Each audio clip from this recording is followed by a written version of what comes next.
At 11:47 p.m. on a Tuesday night in October, Gabriel Martinez was mopping the marble floors of the Chicago Natural History Museum when his 8-year-old daughter Emma suddenly looked up from her homework and whispered something in perfect Latin that would unravel a century-old conspiracy worth $100 million. Before we jump back in, tell us where you're tuning in from, and if this story touches you, make sure you're subscribed, because tomorrow I've saved something extra special for you. What started as a single father bringing his daughter to work because he couldn't afford a babysitter ended with the discovery of stolen Renaissance artifacts that had been hidden in plain sight for over 80 years, protected by a code that only one person in the entire city could read. This is the story of how a night janitor and his brilliant daughter exposed the biggest art theft in American history, simply because Emma had spent her summer reading ancient Roman texts for fun. Gabriel Martinez pushed his industrial mop bucket through the echoing corridors of the Chicago Natural History Museum, his weathered hands gripping the handle with the practiced efficiency of someone who had cleaned these same marble floors for 3 years running. At 34, he moved through the building's maze of exhibition halls and research wings with the invisible precision that good custodial staff develop when they understand that their job is to maintain perfection without ever being noticed by the people who matter. The museum closed to the public at 6 each evening, but Gabriel's shift began at 10, when the building transformed from a bustling center of education and culture into something quieter and more mysterious. Ancient Egyptian sarcophagi cast long shadows under the emergency lighting, while towering dinosaur skeletons seemed to shift positions when observed from the corner of his eye. He had grown comfortable with the building's after-hours personality, finding peace in the solitude that allowed him to work steadily, while keeping one eye on his most important responsibility. Emma Martinez sat cross-legged on a small blanket near the information desk, surrounded by textbooks and notebooks that seemed far too advanced for someone who had just started 3rd grade 6 weeks earlier. Her dark hair fell across her face as she bent over pages covered with symbols and text that would have challenged most high school students, completely absorbed in academic work that had nothing to do with her elementary school curriculum and everything to do with her peculiar fascination with dead languages and ancient civilizations. Gabriel had been bringing Emma to work with him every Tuesday and Thursday evening for the past 4 months, ever since Mrs. Rodriguez next door had moved to Florida, and he could no longer afford the babysitting costs that ate up nearly half of his weekly paycheck. The museum's night security supervisor had grudgingly approved the arrangement after Gabriel explained that his daughter would remain quiet, stay in designated areas, and never interfere with his cleaning responsibilities or the building's security protocols. What Gabriel hadn't mentioned during that conversation was that Emma possessed the kind of intellectual curiosity that made her equally fascinated by the museum's educational displays and the more mundane aspects of its daily operations. She had memorized the locations of every major exhibit, learned the names of most staff members, and developed theories about the building's history that were surprisingly accurate for someone who gathered most of her information through careful observation and occasional conversations with researchers who worked late into the evening. Emma's academic interests had always been unusual for her age, gravitating towards subjects that other children found boring or incomprehensible. While her classmates struggled with basic reading comprehension, she devoured books about Roman history, ancient Greek philosophy, and medieval European art with the kind of intense focus that worried some of her teachers and impressed others. Her latest obsession involved teaching herself Latin using library books and online resources, spending hours each day translating passages from classical texts that she had discovered in the museum's public research collection. Preparing and narrating this story took us a lot of time, so if you are enjoying it, subscribe to our channel. It means a lot to us. Now, back to the story. Gabriel had stopped questioning his daughter's intellectual pursuits after her 2nd grade teacher had gently suggested that Emma might benefit from academic testing that could identify whether she qualified for accelerated programs or specialized educational opportunities. The testing had revealed cognitive abilities that placed her in the 99th percentile for her age group, but also came with recommendations for private tutoring and enrichment programs that cost more money than Gabriel made in 3 months of night shift custodial work. Instead of expensive educational supplements, Emma had found her own ways to challenge herself intellectually, turning the museum into her personal research laboratory and using Gabriel's employee access to explore areas of the building that most visitors never saw. She had developed friendships with several researchers and graduate students who appreciated her genuine curiosity and were impressed by her ability to ask thoughtful questions about their work. Dr. Sarah Chen from the Medieval Art Department had even started leaving books for Emma to examine, recognizing that the child's interest in historical artifacts went far beyond casual curiosity. Tonight felt different from their usual routine, though Gabriel couldn't identify exactly what had changed. Emma seemed more focused than usual, occasionally looking up from her Latin translations to study the museum's architectural details with the kind of intense attention that suggested she was solving a puzzle that only she could see. Her homework lay forgotten beside her while she filled page after page with careful notes, comparing passages from different sources and creating diagrams that connected information in ways that appeared meaningful to her but remained completely mysterious to anyone else who might observe her work.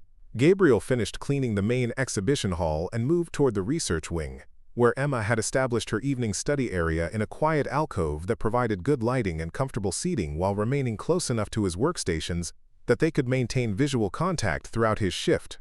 As he approached her makeshift desk, he noticed that she had spread several museum brochures and research pamphlets around her textbooks, creating what looked like a comprehensive reference system that incorporated official museum information with whatever academic sources she had been consulting. The building settled around them with the familiar creaks and whispers that old institutions develop after decades of serving the public, but Gabriel sensed an undercurrent of anticipation that had nothing to do with the museum's normal nighttime atmosphere and everything to do with his daughter's unusual behavior. Emma looked up at him with eyes that sparkled with excitement and something that looked remarkably like discovery, though he had no idea what she might have found in her ancient texts that could generate such obvious enthusiasm. The revelation came at exactly 12:23 a.m. when Emma Martinez stood up from her makeshift study area and walked directly to Gabriel with a notebook clutched against her chest and an expression of pure certainty that made his stomach tighten with inexplicable anxiety. She had been working quietly for over 2 hours, occasionally muttering Latin phrases under her breath while comparing museum brochures to passages in her textbooks. But now she moved with the purposeful energy of someone who had solved a puzzle that had been bothering her for weeks. Gabriel paused his mopping and crouched down to meet her eyes, immediately recognizing the particular kind of excitement that meant his daughter had discovered something she considered monumentally important. Emma had worn this same expression when she had figured out why the ancient Egyptian calendar system was more accurate than most people realized, and again when she had correctly predicted the location of a Roman settlement based entirely on geographical patterns she had noticed in her history books. "Dad, I need to show you something really important," Emma said, her voice carrying the kind of restrained urgency that suggested she was trying very hard not to wake the entire building with her enthusiasm. She opened her notebook to reveal pages covered with careful handwriting, sketches of architectural details, and what appeared to be translations of Latin text that she had copied from multiple sources and organized into some kind of comprehensive analysis. Gabriel glanced around the empty corridor to confirm that they were alone, then settled onto the floor beside his daughter, giving her his complete attention despite having no idea what she might have discovered that could generate such obvious excitement. Emma had always been brilliant, but she had also learned to distinguish between casual intellectual curiosity and genuine discoveries that warranted adult attention, so her current demeanor suggested something significantly more important than her usual academic pursuits. "You know how I've been reading about medieval art collection methods?" Emma began, flipping through her notebook to find specific pages that supported whatever theory she was preparing to present. "And how I've been practicing Latin translation using those manuscripts that Dr. Chen gave me access to. Well, I think I found something that nobody else has noticed, something that's been hiding in plain sight for like 80 years. She pointed to a detailed sketch she had made of the museum's main atrium, complete with measurements and architectural annotations that demonstrated a level of observational skill that impressed Gabriel even though he had long since stopped being surprised by his daughter's intellectual capabilities. Emma had somehow noticed and documented design elements that most visitors would consider purely decorative, but which she had apparently identified as significant for reasons that remained unclear. "See these Latin inscriptions around the main entrance?" Emma continued, tracing her finger along the edges of her drawing where she had carefully copied text that was carved into the stone archways above the museum's primary visitor entrance. Most people probably think they're just random classical quotations that make the building look more scholarly and impressive, but they're not random at all. They're actually a coded message that references a specific collection of Renaissance artifacts that disappeared from European museums during World War II. Gabriel studied his daughter's notes, trying to follow her logic while simultaneously feeling a growing sense of unease about the implications of what she was suggesting. Emma had always been fascinated by historical mysteries and unsolved academic puzzles, but she had never before claimed to have discovered something that might have real-world significance beyond her own intellectual satisfaction. I cross-referenced the Latin phrases with records from the International Database of Missing Art, which is this online resource that tracks stolen and lost cultural artifacts, Emma explained, turning to another section of her notebook where she had printed screenshots and made additional notes about specific pieces that had been taken from museums and private collections throughout Europe between 1940 and 1945. The inscriptions aren't just decorative quotes. They're actually catalog numbers and acquisition codes that correspond to specific paintings and sculptures that were never recovered after the war. She pulled out a museum brochure that featured photographs of the building's most prestigious permanent collection, pointing to several items that Gabriel recognized from his nightly cleaning rounds through the Renaissance art wing. Emma had circled specific pieces and connected them with lines to corresponding entries in her research about missing European artifacts, creating a visual map that suggested troubling connections between the museum's celebrated holdings and items that had been stolen decades earlier. "Dad, I think some of the most valuable pieces in our Renaissance collection aren't legitimate acquisitions," Emma said, her voice dropping to a whisper despite the fact that they were completely alone in the building. "I think they're stolen art that was somehow smuggled into the United States and given false documentation that made them appear to be legal purchases. The Latin inscriptions are like a secret inventory system that only someone who understood both classical languages and art history would be able to decode." Gabriel felt his mouth go dry as he processed the magnitude of what his 8-year-old daughter was suggesting.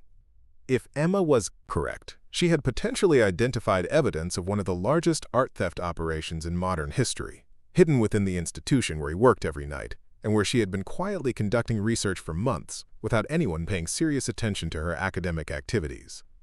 "Are you absolutely certain about this?" Gabriel asked, though he already knew that Emma never presented theories unless she had thoroughly researched them and felt confident about her conclusions. She had inherited his methodical approach to problem-solving, but combined it with intellectual capabilities that far exceeded anything he had ever possessed, creating a combination of caution and brilliance that made her remarkably reliable despite her age. Emma nodded emphatically and flipped to the final section of her notebook, where she had created what appeared to be a comprehensive analysis connecting specific Latin phrases to corresponding pieces in the museum's collection, complete with historical documentation about when and how those items had originally disappeared from European institutions. Her research was thorough, well-organized, and absolutely terrifying in its implications for both the museum's reputation and the legal status of millions of dollars worth of artwork. "I've been working on this for 6 weeks, Emma explained, showing him additional pages where she had traced the provenance of individual pieces and identified discrepancies in their official acquisition records. "At first I thought I was just practicing translation skills, but then I started noticing patterns that didn't make sense unless someone was deliberately encoding information about illegal acquisitions. The museum's own records contradict the official documentation in ways that suggest that pieces were obtained through methods that weren't entirely legitimate." Gabriel stared at his daughter's research, realizing that her innocent academic curiosity had led her to discover something that could potentially destroy careers, trigger federal investigations, and fundamentally alter the museum's standing within the international art community.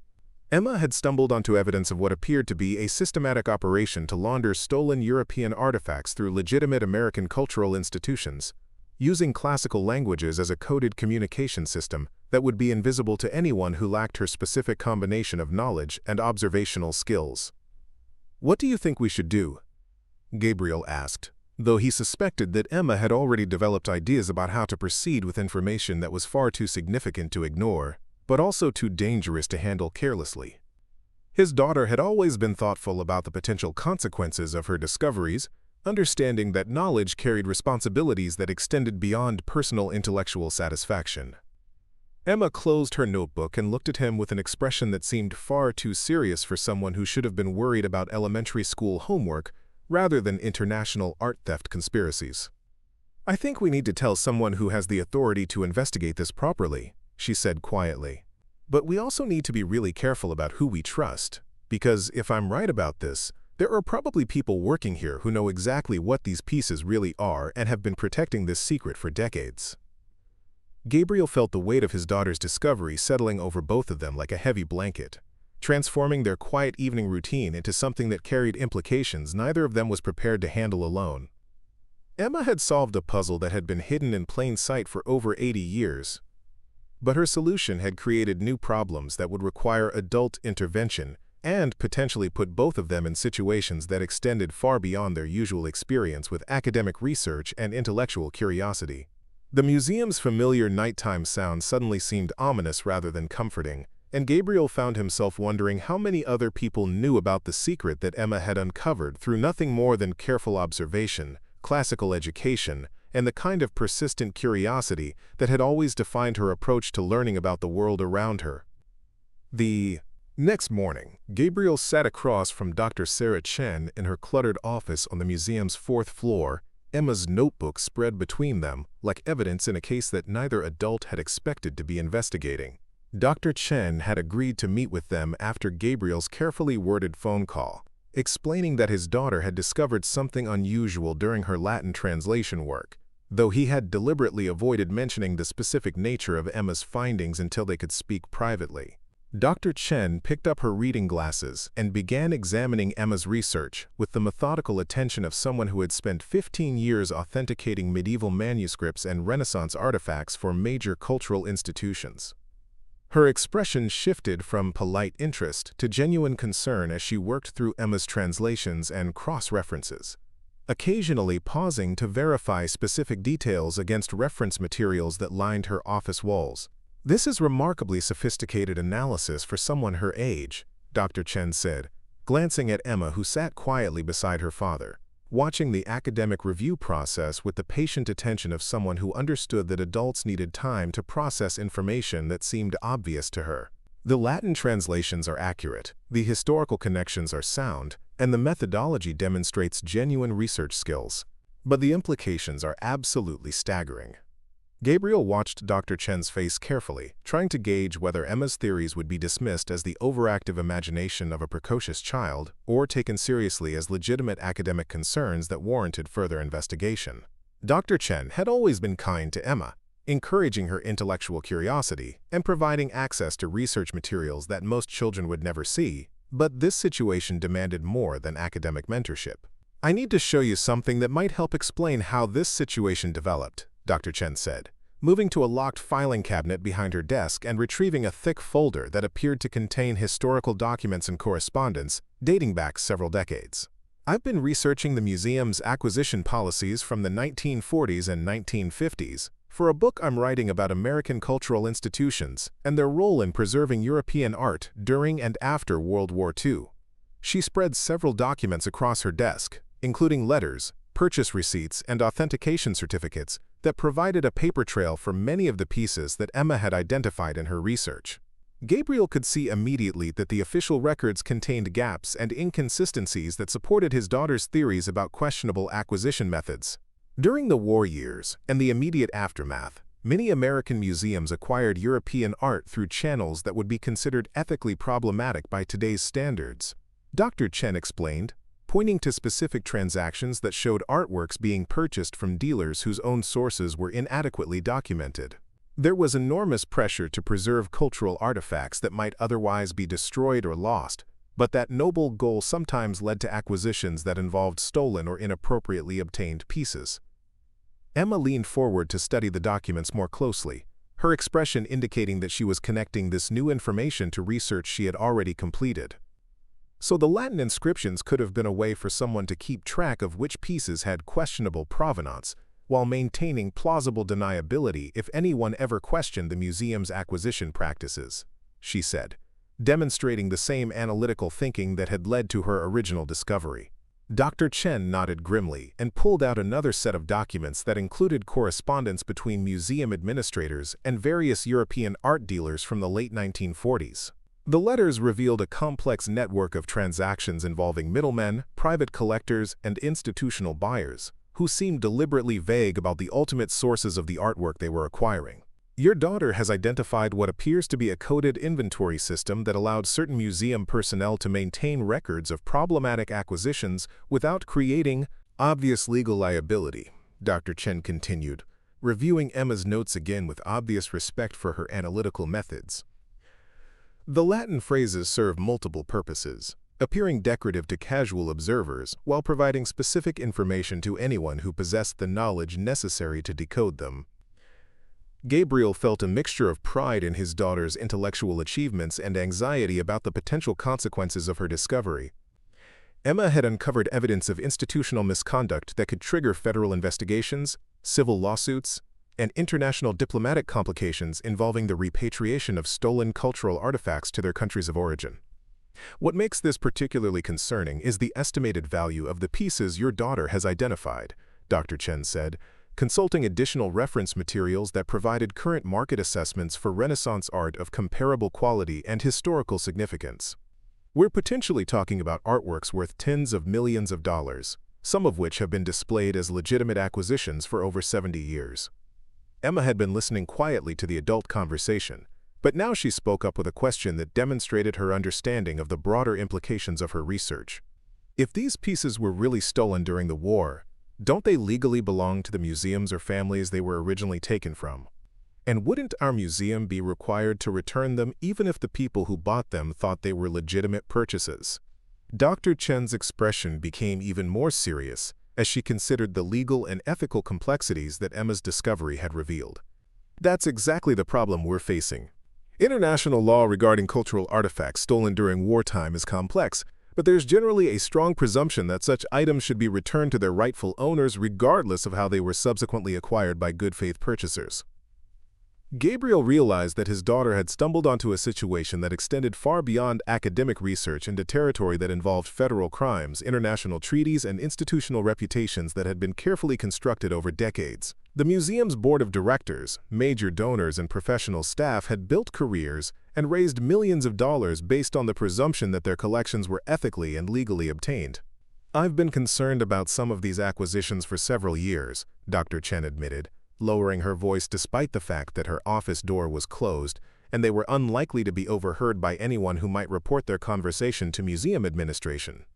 But I never had sufficient evidence to raise formal concerns, and questioning the legitimacy of major collection pieces is the kind of accusation that can destroy academic careers if you can't provide absolutely conclusive proof. She pulled out a final document that appeared to be a personnel file containing biographical information about senior museum administrators from the 1940s and 1950s. Gabriel could see photographs and resume summaries for several individuals who had been involved in the acquisition decisions that Emma's research had called into question.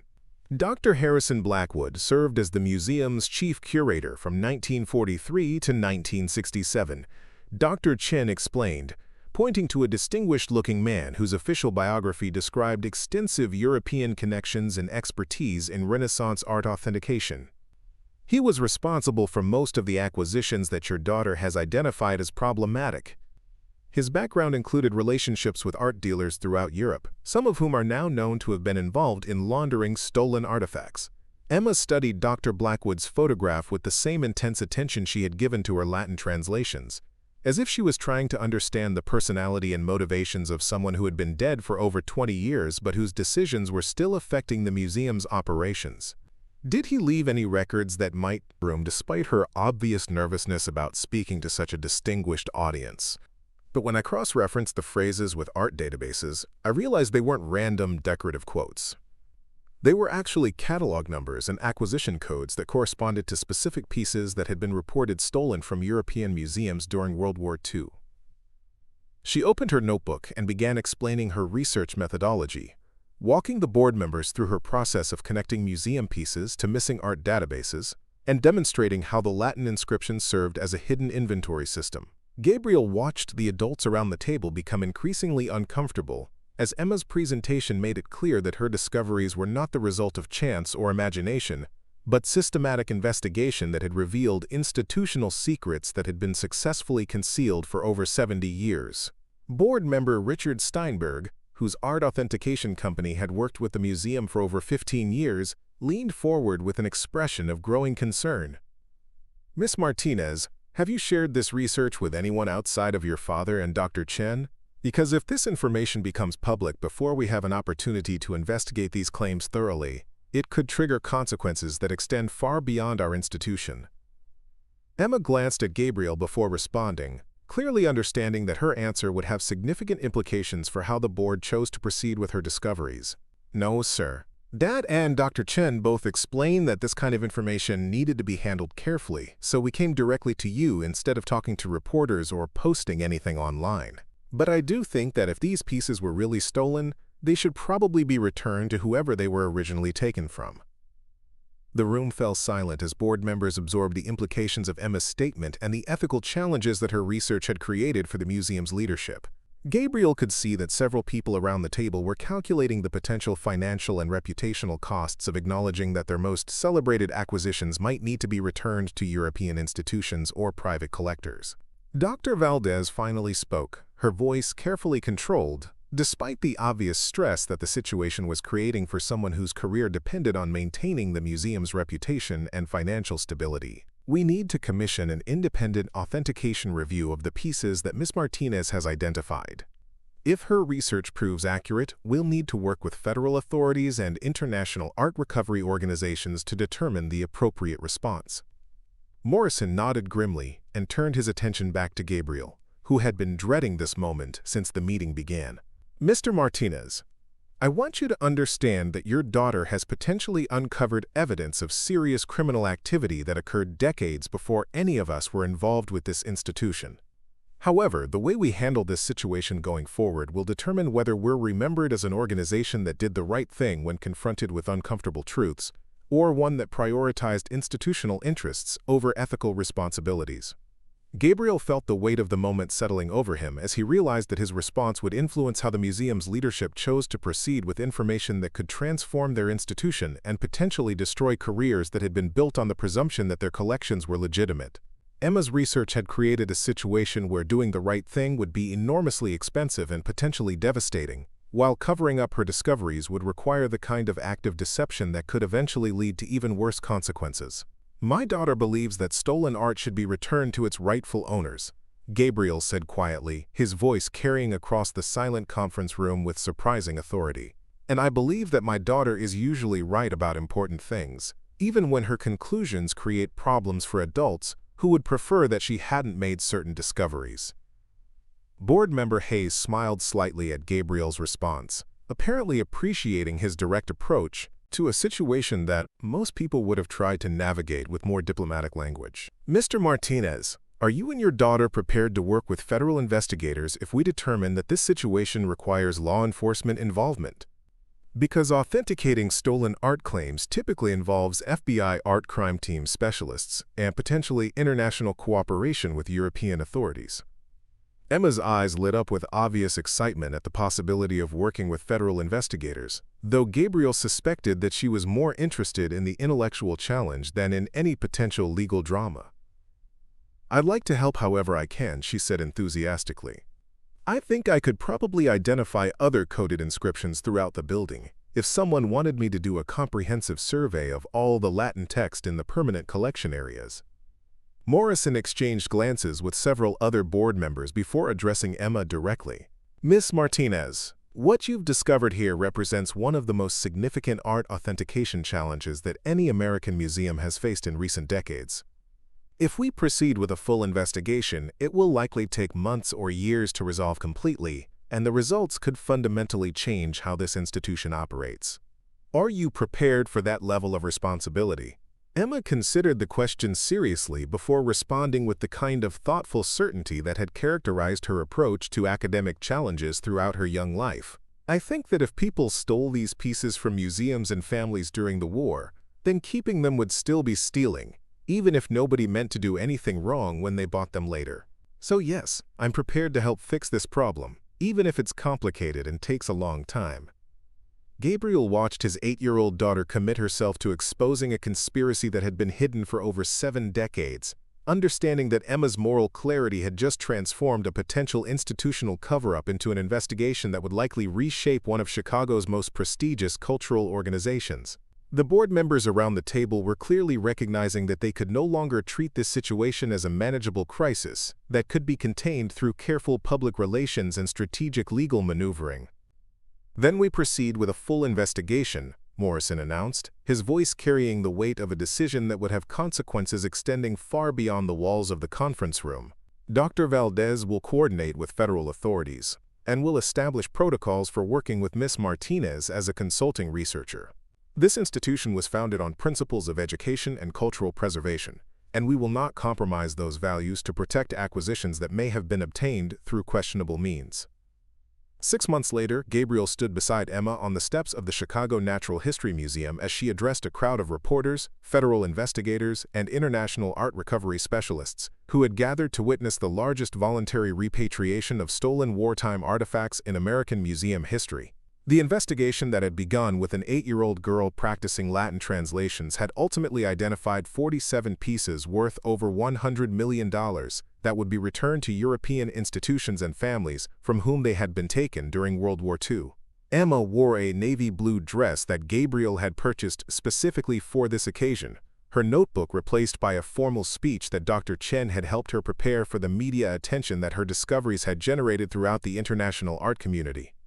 She looked remarkably calm for someone whose academic curiosity had triggered a federal investigation involving 3 countries and transformed one of Chicago's most prestigious cultural institutions. The museum's main entrance had been decorated with banners representing the 5 European countries that would be receiving repatriated artifacts, while a new bronze plaque beside the original Latin inscriptions explained their historical significance and acknowledged the institution's commitment to ethical acquisition practices. Gabriel could see that several board members appeared nervous about the public attention, but they had ultimately embraced Emma's discoveries as an opportunity to demonstrate institutional integrity rather than treating them as a crisis to be managed. FBI Art Crime Team Special Agent Maria Santos stepped forward to introduce Emma to the assembled crowd, her voice carrying across the museum steps with the authority of someone who had spent 15 years recovering stolen cultural artifacts. "Ladies and gentlemen, I want you to meet Emma Martinez, whose research has resulted in the recovery of missing European art that had been presumed lost for over 70 years. Ms. Martinez exemplifies the kind of intellectual curiosity and ethical commitment that makes genuine cultural preservation possible." Emma approached the microphone with the same confidence that had characterized her presentation to the museum board 6 months earlier, though Gabriel could see that she was slightly overwhelmed by the size of the audience and the number of television cameras that were documenting her remarks. She had insisted on writing her own speech rather than using material prepared by the museum's public relations team, determined to express her thoughts in her own words. "When I started translating Latin inscriptions, I just wanted to practice reading ancient languages," Emma began, her voice clear and steady despite the obvious magnitude of the moment. "I never expected to discover that some of the museum's most beautiful pieces had been stolen from families during the war. But when I realized what the coded messages really meant, I knew that keeping silent would make me part of covering up something that was wrong." Gabriel watched the faces in the crowd as Emma continued her speech, noting that several European museum directors and art recovery specialists seemed genuinely moved by her explanation of how intellectual curiosity had led to moral responsibility. Dr. Hans Müller from the Vienna Museum of Fine Arts had traveled to Chicago specifically to reclaim 3 Renaissance paintings that had been stolen from his institution in 1943, and he appeared particularly impressed by Emma's mature understanding of ethical obligations. "Art belongs to everyone, not just to people who have enough money to buy it or enough power to take it," Emma continued, demonstrating the kind of moral clarity that had motivated her research from the beginning. "These pieces should go back to the museums and families they were originally taken from, because that's where they really belong. Fixing mistakes is more important than protecting reputations." The applause that followed Emma's speech was sustained and genuine, led by Dr. Müller and other European representatives, who clearly appreciated both her intellectual achievements and her ethical commitment to cultural justice. Gabriel felt a mixture of pride and amazement as he watched his daughter receive recognition from some of the world's most distinguished art historians and museum professionals. Chairman Morrison stepped forward to present Emma with a special recognition award from the museum's board of directors, acknowledging her contributions to art authentication and cultural preservation. Miss Martinez has demonstrated that genuine scholarship requires both intellectual rigor and moral courage, he said, placing a crystal award in Emma's hands. Her work will serve as a model for future researchers who understand that discovering truth is more important than protecting institutional comfort. Dr. Chen had been appointed as the museum's new Director of Ethical Acquisitions, a position created specifically to ensure that future collection decisions would meet the highest standards of cultural responsibility.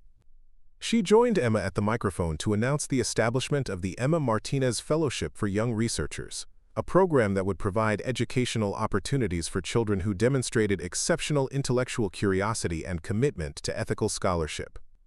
As the formal ceremony concluded and reporters began interviewing various officials, Gabriel found himself approached by Agent Santos, who had become something of a mentor to Emma throughout the investigation process. "Mr. Martinez, I wanted you to know that the FBI has received inquiries from several other American museums requesting Emma's assistance with authenticating questionable acquisitions in their own collections. She's become quite famous in art recovery circles." Gabriel glanced at his daughter, who was currently explaining Latin translation techniques to a group of fascinated graduate students, and smiled at the realization that Emma's academic interests had evolved into a legitimate career path that could combine her intellectual gifts with her commitment to cultural justice. She had transformed from a curious child practicing ancient languages into a respected researcher whose work was influencing institutional policies throughout the museum community. The afternoon sun cast long shadows across the museum steps as the crowd began to disperse, leaving Gabriel and Emma standing together beside the building where their evening routine had accidentally uncovered one of the most significant art recovery operations in recent American history. Emma clutched her award while reviewing the business cards that various museum professionals had given her, already planning her next research projects. "Dad, do you think other museums might have similar problems with their collections?" Emma asked, displaying the same intellectual curiosity that had started this entire investigation. "Because I bet there are probably lots of other coded messages and hidden inventories that nobody has bothered to decode yet." Gabriel looked at his 8-year-old daughter, understanding that her discovery had changed not just their own lives, but the entire landscape of American museum operations and international art recovery efforts. Emma had proven that truth and justice were more powerful than institutional inertia, and that sometimes the most important discoveries came from unexpected sources who approached familiar problems with fresh perspectives. "I think you're probably right," Gabriel replied, watching Emma organize her research materials with the systematic approach that had made her investigations so successful. "And I think there are probably museums all over the world that could use someone with your particular combination of intellectual curiosity and ethical commitment."